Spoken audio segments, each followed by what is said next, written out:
नमस्कार दोस्तों, सभी स्टूडेंट्स और मेरे फ्रेंड्स कैसे हैं। उम्मीद करता हूं सभी अच्छे होंगे और सभी स्वस्थ होंगे। आज अपन आरपीएससी ग्रेड फर्स्ट का जो पेपर है बायोलॉजी का वो लेके आए हैं। 2022 वाला है वो अपने कंप्लीट कर लिया था। उसके अगला जो पेपर है आज का अपना जो पेपर है वो रहेगा 2011 के अंदर जो आरपीएससी के द्वारा फर्स्ट ग्रेड का एग्ज़ाम हुआ था, RPSC biology paper.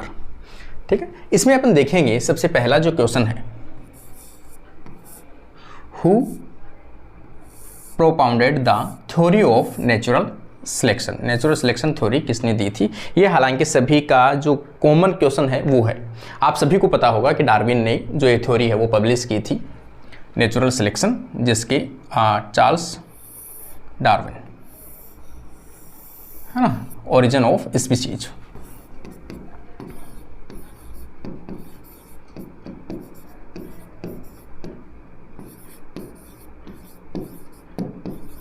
Origin of species और नेचुरल थ्योरी।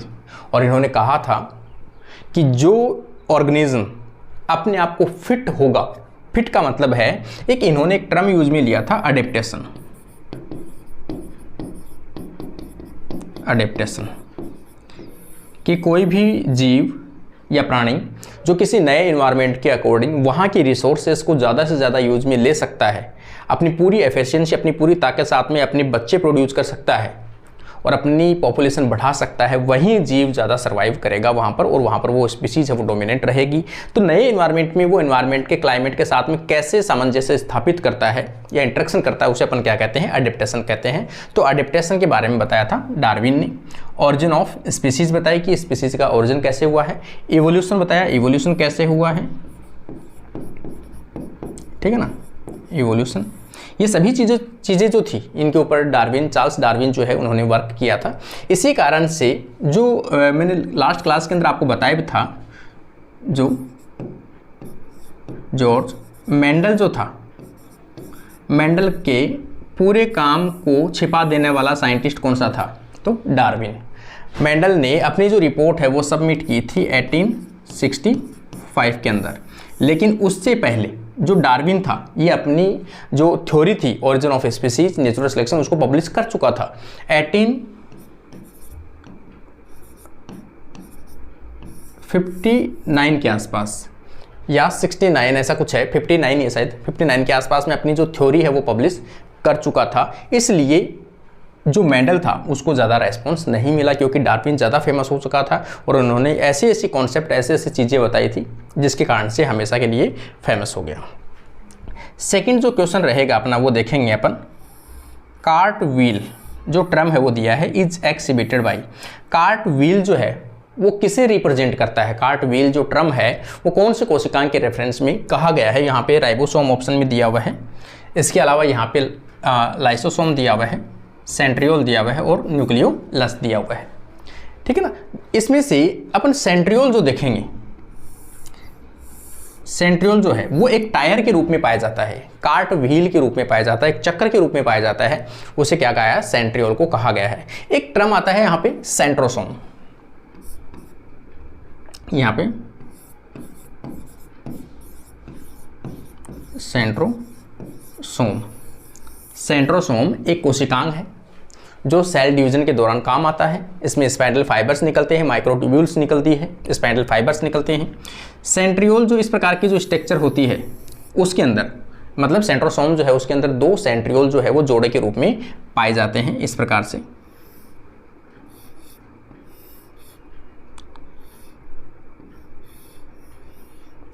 से जो दो हैं वो क्या पाए जाते हैं? सेंट्रियोल पाए जाते हैं, पेयर के रूप में पाए जाते हैं। प्रत्येक सेंट्रियोल जो है वो खास तौर से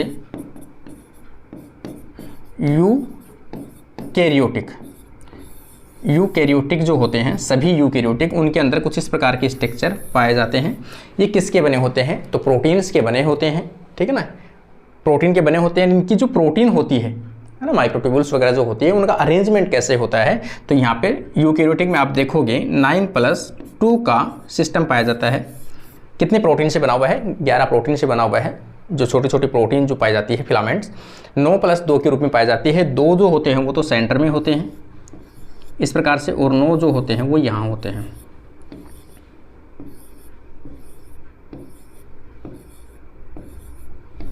इस प्रकार से ये आपस में कनेक्टेड रहते हैं। तो यहाँ पर ये कुछ इस प्रकार से जो स्ट्रक्चर है ये ऐसे दिखाई देते हैं। इसलिए इसे क्या कहा गया है, कार्ट व्हील के नाम से कहा गया है। अपन कह सकते हैं कार्ट व्हील की संरचना दर्शाती है। तो किसके अंदर दर्शाती है, ये सेंट्रियोल के अंदर दर्शाती है। सेंट्रियोल का सबसे बड़ा लक्षण होता है कि सेंट्रियोल केवल एनिमल्स के अंदर पाया जाता है, प्लांट्स के अंदर इनका अभाव होता है। ठीक है ना, प्लांट्स में सेंट्रियोल नहीं पाया जाता है। वहां पे जहां सेंट्रियोल की जगह जो होती है, जहां से स्पाइनल फाइबर्स निकलते हैं, सेल जब विभाजन होती है तो प्लांट की जब भी स्ट्रक्चर देखोगे तो कुछ इस प्रकार की स्ट्रक्चर होती है। ये प्लांट कोशिका है। यहाँ पे ऐसी स्ट्रक्चर अपन दर्शाते हैं जिसे क्या कहते हैं, पोल कहते हैं। इसे क्या कहते हैं, पोल कहते हैं। और यहाँ से क्या निकलता है, स्पाइनल फाइबर्स निकलते हैं जिनके ऊपर क्रोमोसोम इस प्रकार से लगे रहते हैं। तो ये क्या होते हैं, पोल होते हैं। किसके अंदर, प्लांट्स के अंदर। लेकिन जो रियल सेंट्रियोल की जो स्ट्रक्चर होती है वो केवल एनिमल का विशेष लक्षण। कई बार ये क्वेश्चन पूछा जा चुका है कि सेंट्रियोल जो है वो कौन सी कोशिकाओं में पाया जाता है, तो एनिमल की कोशिकाओं में पाया जाता है। यहां पे अपन देखेंगे अगला क्वेश्चन,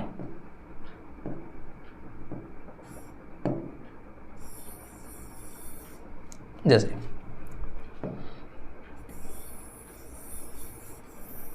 यहाँ पे अगला क्वेश्चन आप देखोगे, question number 3, mitochondrial cloud. Mitochondrial जो क्लाउड है फाउंड इन, किस में पाया जाता है, ठीक है ना। माइटोकॉन्ड्रिया के बादल पाए जाते हैं। माइटोकॉन्ड्रिया के जो बादल हैं वो किस में पाए जाते हैं, कौन सी संरचना के अंदर पाए जाते हैं कि वो बादल जैसी संरचना बना लेते हैं। माइटोकॉन्ड्रिया आपस में मिलकर एक गुच्छे जैसी संरचना बना लेते हैं। किस में पाई जाती है, स्पर्म दिया हुआ है, अमीबा दिया हुआ है, ओवम दिया हुआ है, ओल दिया हुआ है। यहाँ पे जो एग है या ओवम है उसके अंदर माइटोकॉन्ड्रिया की मात्रा अधिक होती है। वो आपस में एक बादल जैसी जो गुच्छे जैसी स्ट्रक्चर जो होती है वो बना लेते हैं। यहाँ पे ओवम अपन देखेंगे तो यहाँ पे ऐसी स्ट्रक्चर जो है वो दिखाई देती है, जिसे अपन क्या कहते हैं, माइटोकॉन्ड्रियल क्लाउड के नाम से जानते हैं। किसमें पाया जाता है, ओवम के अंदर पाया जाता है। राइट आंसर होगा बी ऑप्शन। आगे अपन चलते हैं, क्वेश्चन नंबर 4 अगर अपन देखेंगे यहाँ पे, the site of fertilization in woman. महिला में जो निषेचन होता है, निषेचन का स्थल क्या होता है, ये सभी क्वेश्चन मैं आपको अभी भी कह रहा हूँ कि किसी भी कैंडिडेट को अगर 10 क्वेश्चन यों के यों सही करने हैं, आपको 10 क्वेश्चन, कोई भी कैंडिडेट रियल में सीरियसली तैयारी कर रहा है उसके लिए है कि आप लोग एनसीईआरटी में से या कहीं से भी, मैंने भी पढ़ा रखा है और भी यदि कोई पढ़ना चाहता है तो वो पढ़ सकता है। ह्यूमन का जो रिप्रोडक्टिव पार्ट वाला जो चैप्टर है वो पूरा पढ़ लो, उसकी पूरी प्रोसेस पढ़ लो, एनसीईआरटी वाला पूरा पढ़ लो, एलन वाले में से पढ़ लो, कहीं से भी पढ़ लो आप।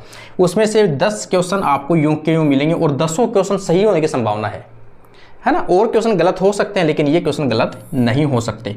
और प्रत्येक पेपर में मैंने आपको पिछली बार सोल्व भी करवाया था रिप्रोडक्टिव पार्ट वाला, तो मैंने बताया भी था आपको प्रत्येक क्वेश्चन के अंदर 10 से 12 क्वेश्चन आ रखे हैं। अब एक चैप्टर यदि आप इतने क्वेश्चन दे रहा है तो क्यों ना आप इस चैप्टर को अच्छे से सोल्व कर लो। मैंने भी क्वेश्चन सोल्व करा रखे हैं, वहां से सोल्व कर लो। प्रत्येक पेपर में भी अपन सोल्व कर रहे हैं। तो यहाँ पे कहाँ होता है, तो फेलोपियन ट्यूब में होता है। फेलोपियन ट्यूब अगर ऑप्शन नहीं होता तो यहाँ पर कौन सा पार्ट होता, एम्पुला। कौन सा पार्ट होता, फेलोपियन ट्यूब का एक बड़ा पार्ट होता है जिसे क्या कहते हैं अपन, एम्पुला कहते हैं। कुछ इस प्रकार की जो स्ट्रक्चर होती है, यहाँ पे आप देखोगे इस प्रकार की स्ट्रक्चर होती है यूट्रस की। और यहाँ ये जो पार्ट है वो कुछ इस प्रकार से होता है। ये जो फूला हुआ जो पार्ट है ये वाला, इसे क्या कहते हैं, एम्पुला पार्ट कहते हैं फेलोपियन ट्यूब के अंदर। इस्थमस ये वाला पार्ट हो जाए, इस्थमस बोलते हैं इसे एम्पुला पार्ट बोलते हैं और इसे इनफंडिबुलम के नाम से जानते हैं। इनफंडिबुलम की साइड में ये लगी होती है उसे फिम्बरी कहते हैं। और यहाँ पे ओवरी जो है वो लगी रहती है। ओवरी से अंदर जो एग है वो यहाँ पे आता है और ये एग कहाँ पहुँचता है, एम्पुला में पहुँचता है। इधर से जो शुक्राणु है मूवमेंट करते हुए कहाँ पहुँचते हैं, एम्पुला के अंदर पहुँचते हैं यहाँ से। और इनके बीच में क्या होता है, निषेचन होता है। तो डायरेक्ट अगर ऑप्शन पूछा जाए कहाँ होता है तो एम्पुला में होता है, फेलोपियन ट्यूब में होता है। तो डिपेंड करेगा कि ऑप्शन क्या दे रहा है अगला वो, है ना। जैसे यहाँ ओवरी दिया हुआ है, सर्विक्स दिया हुआ है, यूट्रस दिया हुआ है और फेलोपियन ट्यूब दिया हुआ है, तो fallopian tube is the best answer. यहाँ पे आप देखोगे question number 5, choose the odd number. इनमें से आपको भिन्न चुनना है, ठीक है ना। यहाँ पे असंगत का चयन करें। आपके पास 4 ऑप्शन है, इनमें से आपको क्या करना है, भिन्न आंसर जो है वो आपको दर्शाना है कि इनमें से कौन सा डिफरेंट है। अब आप तब तक सोचो आप लोग कि इनमें से कौन सा भिन्न है। चलो अब चलते हैं। यहाँ पे आप देखोगे कि ऑप्शन नंबर 1 माइक्रोपाइल, न्यूसिलस, एम्ब्रियोसैक और पोलन ग्रेन। अब देखो माइक्रोपाइल किसका पार्ट है, ओव्यूल का पार्ट है। न्यूसिलस किस में होता है, ओव्यूल में होता है। एम्ब्रियोसैक किस में होता है, ओव्यूल में होता है। मतलब तीनों जो पार्ट है वो किसके पार्ट हैं, तो यहाँ पे ये फीमेल रिप्रोडक्टिव के पार्ट है। तीनों पार्ट किसके हैं, वो ओव्यूल के।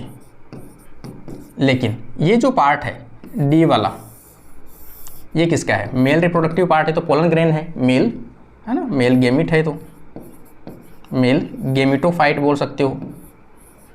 तो ये क्या होता है, मेल का, इसलिए ये क्या है, डिफरेंट है। तो इसका राइट आंसर क्या आ जाएगा, डी ऑप्शन राइट होगा। अगला क्वेश्चन अगर अपन देखेंगे 6 number, structure made up of sphingolipid, है ना। स्फिंगोलिपिड जो है, यहाँ पे क्वेश्चन पूछा है कि स्फिंगोलिपिड से बनी हुई संरचना कौन सी होती है। यहाँ पे लिखा है स्फिंगोलिपिड से निर्मित संरचना कौन सी होती है, रचना कौन सी होती है। माइलिन शीथ दिया हुआ है ऑप्शन में, नीजल बॉडी दिया हुआ है, डेंड्रोन दिया हुआ है और न्यूरोलेमा दिया हुआ है। तो यहाँ पर जो माइलिन शीथ जो होती है, न्यूरॉन के ऊपर जो आवरण पाया जाता है माइलिन शीथ का, वो किसका बना होता है, तो अपन जानते हैं स्फिंगोलिपिड का बना होता है। कि जैसे आप लोगों ने न्यूरॉन अगर अपन ऐसे बनाते हैं इस प्रकार से,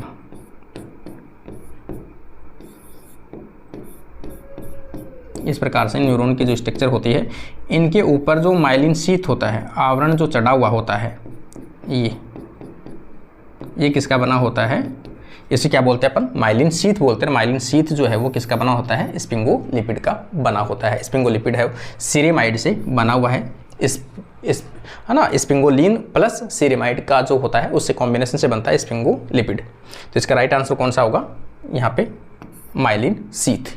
आगे अपन क्वेश्चन नंबर यहाँ पे देखेंगे, question number 11, Haversian system is salient feature of. Haversian जो सिस्टम है, Haversian system is salient feature of, किस में पाया जाता है या किसका विशिष्ट लक्षण है ये, ठीक है ना। तो यहाँ पे देखो ऑप्शन में दिया हुआ है bone of chordates, bone of aves and mammals, bones of only mammals और कार्टिलेज ऑफ मेमल्स। पे हेवेरियन जो सिस्टम होता है वो किस में देखने को मिलता है, केवल bone of only mammals, mammals की जो बोन होती है उसके अंदर देखने को मिलता है हेवेरियन सिस्टम। तो इसका राइट आंसर क्या होगा, C option is the best answer. आगे अपन देखेंगे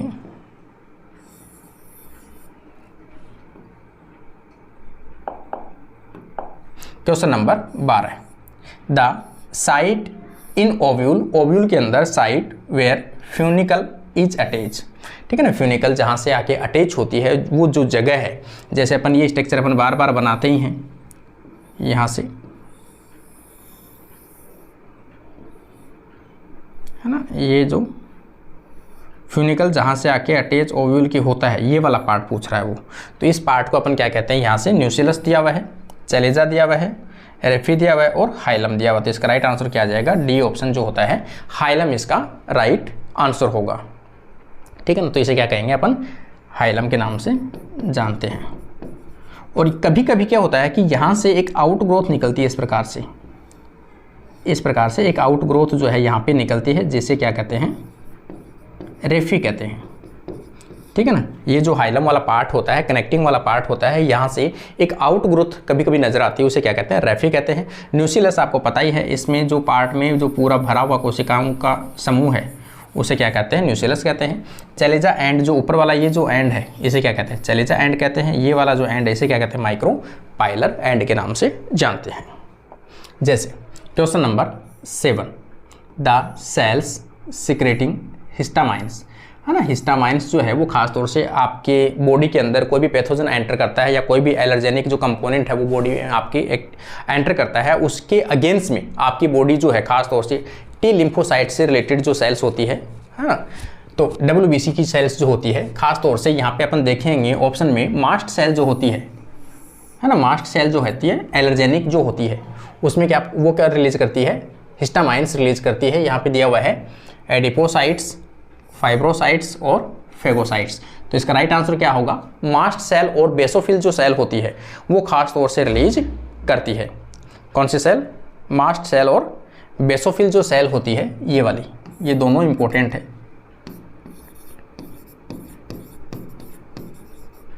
बेसोफिल सेल और मास्ट सेल दोनों ही सेल किस में इन्वॉल्व होती हैं, जो आपके एलर्जेनिक जो कंडीशन होती है, एलर्जेनिक आपकी बॉडी के अंदर अचानक से कोई एलर्जेनिक डस्ट है, स्पोर के पार्टिकल्स हैं, है ना, पोलन ग्रेन्स हैं, वो सभी अगर आपके एंटर करते हैं तो उसकी प्रोटेक्शन करने के लिए आपकी कौन सी एंटीबॉडी होती है, IgE। एलर्जेनिक एंटीबॉडी कौन सी होती है, कई बार पूछा जाता है। एलर्जेनिक एंटीबॉडी जो होती है E होती है, जो इन एलर्जेनिक जो पार्टिकल्स आपकी बॉडी में गए हैं उनको कैप्चर करती है। जो इम्यूनोग्लोबुलिन G जो है, एंटीबॉडी G, इसके जो रिसेप्टर होते हैं वो किस पे होते हैं, मास्ट सेल पे होते हैं और बेसोफिल सेल्स पे होते हैं। तो ये एंटीबॉडी जो है वो क्या करेगी, सबसे पहले पकड़ के लेके आएगी किसको, इसको एलर्जेनिक जो पार्टिकल है इसको पकड़ के लेके आती है और यहाँ पे आके अपने जो रिसेप्टर है, ये क्या होते हैं, इसके रिसेप्टर होते हैं, यहाँ पे आके इसके साथ में आके अटैच होते हैं और इनको क्या किया जाता है, ये मास्ट सेल है, ठीक है ना। यहाँ पे आप देखोगे तो यहाँ पे इसने क्या पकड़ के लेके आया है, ये खासतौर से कोई भी जो इसको एलर्जेनिक जो कंपोनेंट मिले, स्पोर हो सकते हैं, पोलन ग्रेन्स हो सकते हैं, ये यहाँ पे आए हैं और ये इसको क्या देता है, अंदर की तरफ सिग्नल देता है। ये सिग्नल देगा तो यहाँ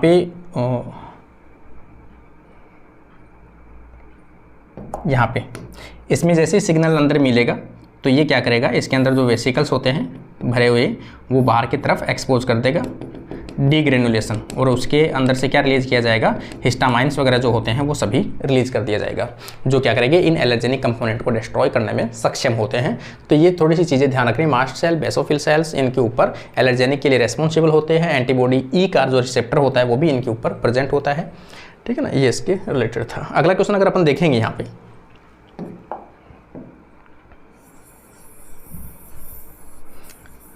कोई भी चीज़ें जो नई होती है वो आप लोग नोट्स में है ना वो उतार लेना भाई, साथ साथ में उतार लिया करो आप लोग, ताकि क्या है कि बाद में जब आपके नोट्स ये चीज़ें क्वेश्चन रिलेटेड टॉपिक आप पढ़ो तो आपको याद रहे।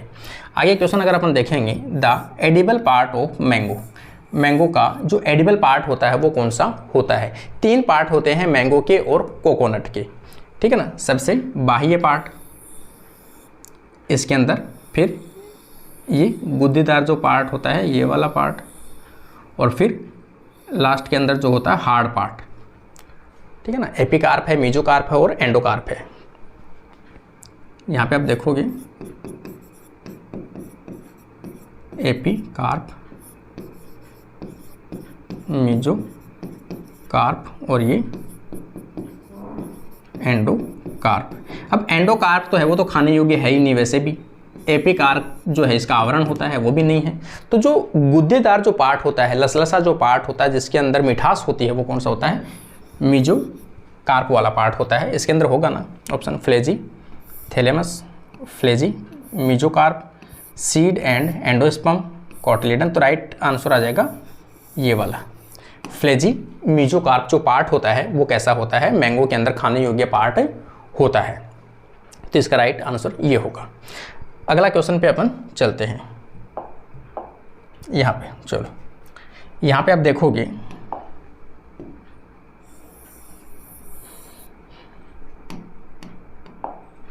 जैसे question number 13, which is called triple vaccine, किस वैक्सीन को ट्रिपल वैक्सीन के नाम से जाना जाता है, ठीक है ना।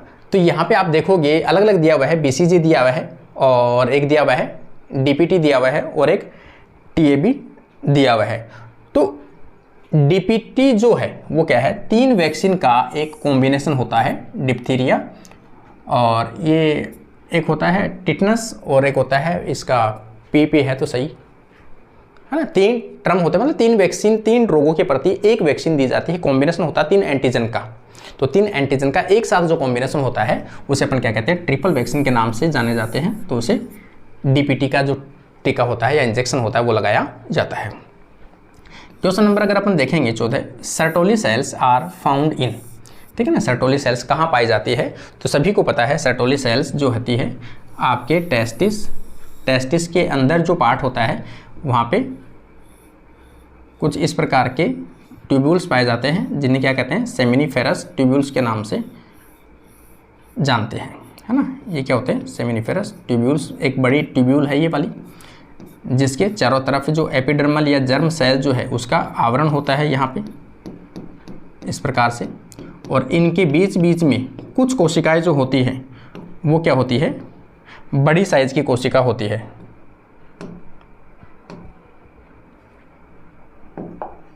इनकी कुछ कोशिकाएं जो होती है वो क्या होते हैं, बड़ी साइज की जो कोशिकाएं होती हैं, कुछ इस प्रकार से, ये वाली इस प्रकार से बड़ी कोशिकाएं होती हैं, जिन्हें क्या कहते हैं, सर्टोली कोशिका कहते हैं। तो कहाँ पे प्रेजेंट है, टेस्टिस के अंदर सेमिनिफेरस ट्यूब्यूल के अंदर 2 प्रकार के सेल है, जर्म सेल और दूसरी है सर्टोली सेल। तो ये क्या है, सर्टोली सेल है। सर्टोली सेल जो है मुख्य रूप से जो यहाँ पे जर्म सेल से जो गेमेटोजेनेसिस होगा या स्पर्मेटोजेनेसिस जो प्रोसेस होगी उससे स्पर्म बनेंगे या स्पर्मेटिड बनेंगे। ये स्पर्मेटिड जो होते हैं वो यहाँ पे आके चिपक जाते हैं और इनको क्या देते हैं, न्यूट्रिशन देते रहते हैं। तो ओवरऑल है कि गैमेट निर्माण के दौरान या शुक्राणुओं के निर्माण के दौरान जो उनको भोजन प्रोवाइड करवाता है वो कौन करवाता है, तो सर्टोली सेल्स करवाती है। सर्टोली सेल्स कहाँ पाई जाती है, सेमिनिफेरस ट्यूब्यूल्स। सेमिनिफेरस ट्यूब्यूल्स कहाँ पाई जाती है, टेस्टिस के अंदर, मेल के अंदर।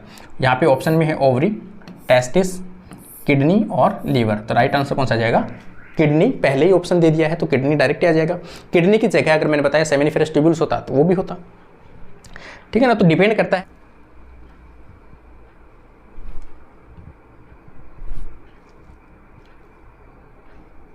अगला क्वेश्चन अगर अपन देखेंगे 9 number, the sedimentation of coefficient ribosome found in bacteria के अंदर कौन सा राइबोसोम जो है वो पाया जाता है। तो अपन सभी जानते हैं जो 70S राइबोसोम जो होता है वो बैक्टीरिया के अंदर पाया जाता है। 80S जो राइबोसोम होता है वो किसके अंदर पाया जाता है, यूकेरियोटी के अंदर पाया जाता है। तो यूकेरियोट्स में 80S और प्रोकैरियोट्स के अंदर 70S जो है वो राइबोसोम देखने को मिलता है। तो इसका राइट आंसर क्या जाएगा, 70S। 55S जो देखेंगे अपन, खास तौर से जो ह्यूमन होते हैं उनके जो माइटोकॉन्ड्रिया है उनके अंदर जो राइबोसोम होता है वो 55S का होता है, ठीक है ना। यहाँ पे आगे अपन देखेंगे question number 10, vote for pappus. Pappus is found Compositae, है ना। सूरजमुखी की जो फैमिली है उसके अंदर जो पेपस स्ट्रक्चर होती है वो किसके लिए रेस्पॉन्सिबल होती है, ठीक है ना। पेपस, तो यहाँ पे एंटेमोफिली, हाइड्रोफिली और एनिमोफिली और एयर डिस्पर्जल।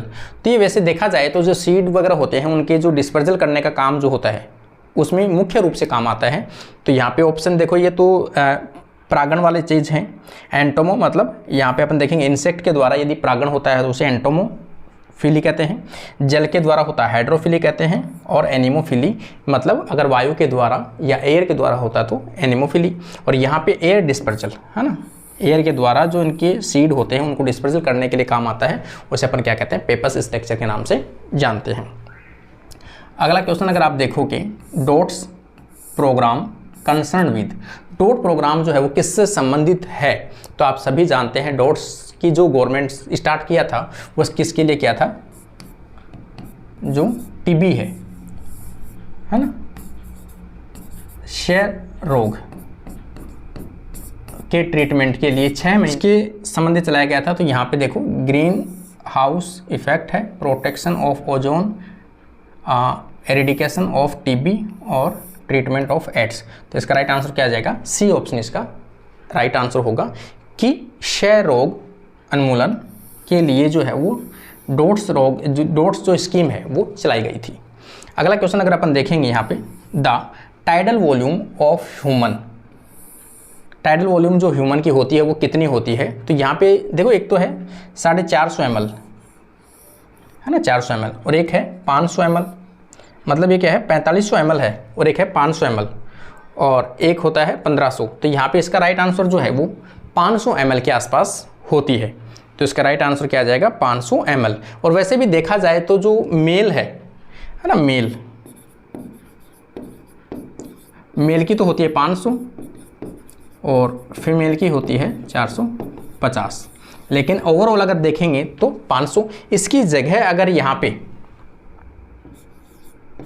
550 होती तो भी चल जाती, लेकिन ये जो है वो क्या दिया हुआ है 4545 दी हुई है, इसका मतलब ये नहीं है। तो इसका राइट आंसर क्या होगा, ये कंफ्यूज करने के लिए इसको दिया हुआ है कि 450 के हिसाब से कोई इसको टिक कर दे।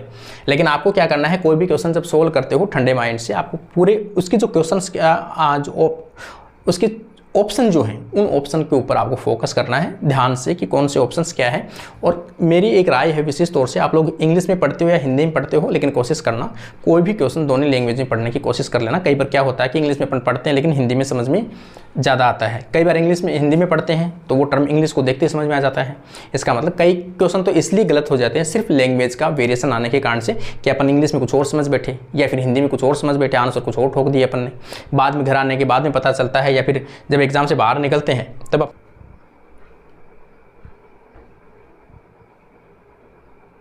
हाँ, यहाँ पे क्वेश्चन नंबर जो 17 है वो अपन देखते हैं। The embryo sac of Pinus का जो एम्ब्रियो सैक होता है वो कैसा होता है, ठीक है ना। तो एम्ब्रियो सैक जो है यहाँ पे देखो क्वेश्चन में दिया हुआ है हैप्लॉइड, डिप्लॉइड, ट्रिप्लॉइड और पॉलीप्लॉइड। अब एम्ब्रियो सैक जो है वो तो कैसा होगा, हैप्लॉइड होगा, सीधी सी बात है। अब इसमें क्वेश्चन क्या पूछना चाह रहा है, ये पाइनस के अंदर क्वेश्चन पूछना चाह रहा है ये एंडोस्पर्म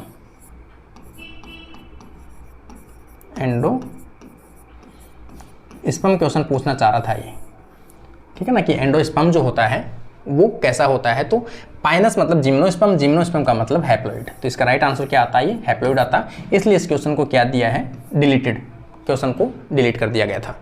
क्वेश्चन नंबर 18 के अंदर देखोगे, in human being sex of the offspring is determined by, कि मानव प्रजाति के अंदर जो लिंग निर्धारण है वो कौन से सेक्स के द्वारा किया जाता है, नर के द्वारा किया जाता है या मादा के द्वारा किया जाता है। तो सीधा सा बात है, पुरुष के द्वारा किया जाता है। तो यहाँ पर देखोगे सेक्स क्रोमोसोम ऑफ फादर, ठीक है ना, किसके द्वारा किया जाता है, सेक्स क्रोमोसोम ऑफ फादर।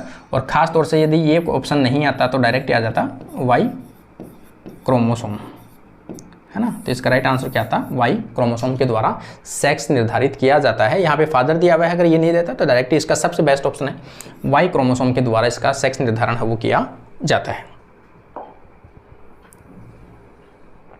यहाँ पे अपन देखेंगे question number 19, what pollen tube enter through the integument is called, कि जो पोलन ट्यूब है वो कहाँ से एंटर करती है, इंटेगुमेंट जो पार्ट है, ये वाला पार्ट जो है ना, अभी अपन स्ट्रक्चर बनाए थे यहाँ पे, ये जो स्ट्रक्चर है इस प्रकार से, जो पोलन ट्यूब है यहाँ से निकल के और यहाँ एंटर करती है। पोलन ट्यूब किस में एंटर करती है, इंटेगुमेंट से होते हुए एंटर करती है, तो उसे क्या कहते हैं यहाँ पर, पोरोगेमी, मीजोगेमी, शूडोगेमी और चैलिजागेमी के नाम से जानते हैं। तो ओवरऑल अगर अपन देखेंगे कि बीचों बीच से जो है वो एंटर कर रही है, और बीचों बीच से जब भी एंटर करती है तो उसे अपन क्या कहते हैं, मीजोगेमी कहते हैं। तो यहाँ पे आप देखोगे डायरेक्ट एंटर जब करती है बीचों बीच से तो उसे अपन क्या कहते हैं, मीजोगेमी के नाम से जाना जाता है। तो इसका राइट आंसर क्या जाएगा, बी ऑप्शन इसका राइट आंसर होगा। क्वेश्चन नंबर 20 अगर अपन देखेंगे, the correct statement for the fertilizin, कि फर्टिलाइजिन जो है वो कहाँ किसके ऊपर पाई जाती है। एक होती है फर्टिलाइजिन और एक होती है एंटी फर्टिलाइजिन, ठीक है ना। तो फर्टिलाइजिन जो प्रोटीन होती है वो किसके ऊपर उपस्थित होती है, ओवम के ऊपर उपस्थित होती है। और जो स्पर्म है ये तो किस पे है, ओवम, और स्पर्म जो है, स्पर्म के ऊपर जो प्रोटीन होती है एंटी फर्टिलाइजिन, एंटी फर्टिलाइजिन जो है वो प्रोटीन सिंथेसिस की जाती है किसके द्वारा, सर्टोली कोशिकाओं के द्वारा, सर्टोली सेल के द्वारा। किसके द्वारा की जाती है, सर्टोली सेल के द्वारा। एंटी फर्टिलाइजिन जो प्रोटीन है वो कोड की जाती है और स्पर्म के ऊपर लगाई जाती है, जो किसको पहचान सके, ओवम की जो फर्टिलाइजिन जो प्रोटीन है उसको पहचान सके।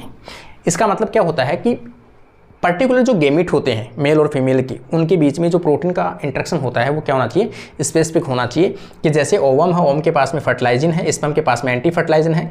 यदि ये दोनों एक दूसरे को यहाँ पे अगर अपन देखेंगे, जैसे ये रिसेप्टर ले रखा है और यहाँ पे जो स्पर्म जो है उसके पास में क्या है, एंटी फर्टिलाइजिंग प्रोटीन है।